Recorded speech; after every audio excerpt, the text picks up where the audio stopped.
Why that session was red flagged, and obviously initially all we could see was this moment for Alex Rins through 12 and 13, but this all started back at turn 10. Yeah, he lost the rear going in, didn't he? And he thought, hey, there's something wrong. He checked, he couldn't see anything. As the clean-up operation continues, this is, as we say, at turn 13. This was where there was flames and fire in the belly pan, and then all kinds of problems. But there's Loris and Franco going to, I think, have a short delay. I think this is more a precautionary red flag, just to make sure that there is no. There's fire in the belly pan already, Simon. And he doesn't know. He thought, what happened there? That's Fernandez, I think. Fernandez, yeah, right. Look, Ralph Fernandez behind him. He's dragging that foot. Yeah, and he can see the smoke and thinking, oh so no. Now he's lost the rear. Hey, you know what? That's oil.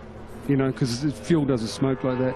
That's got to be oil. Well, that's the reason why he's had a pretty wretched weekend so far in Indonesia. As Alex Rins was feeling really rough. Alex Rins and Ralph Fernandez as well. I mean, that approach to turn 10, that's a high-pressure oil line. More significant check of the track surface than what we initially thought. Our initial pictures just showed us the problems. For a reason, he's looking back for the reason, can't see anything.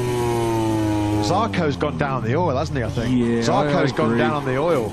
We initially thought that Johan Zarco had crashed pre the Rins saga, but it looked like there, just in the distance, was Ralph Fernandez cruising. He'd seen the problem for Alex. We had something important on screen.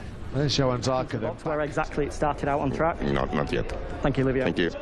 Quite clearly, I'm sure I did hear Zarco. The one word I did hear from him was Suzuki. He had none of that, and he's like, I'm imagining things, you know, with the pressure of being in MotoGP. So this looks like it's going to be a fairly significant clean-up operation. Tomorrow, Davide, how are things going so far? Pecco, he'd been really unlucky to have 2 yellow flags while he was lapping very fast to be in Q2 yesterday, but I think that he had the opportunity to be one of the first 2 of Q1 today. As you said, a hugely important session coming up for Pecco. How does a break like this disrupt his preparations for that? It's fitted to short, big rear sprocket can rub on the inside of the swing arm and you get a lot of the smoke. track. Soon we'll be ready to open pit lane, so that's good news. Yeah, thumbs up then.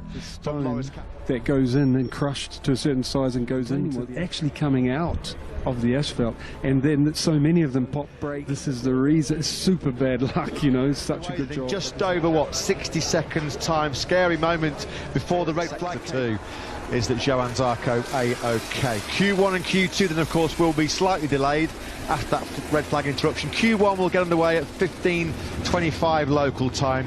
Q2, the fight for the pole position here in Indonesia, that will start at 15:50 local time. So full credit to the organisation here as well for the big clear-up operation, the quick clear-up operation now as well. The best possible news, of course, is despite that big crash, it's a fast approach down to turn 10. You're just coming out the back of that really fast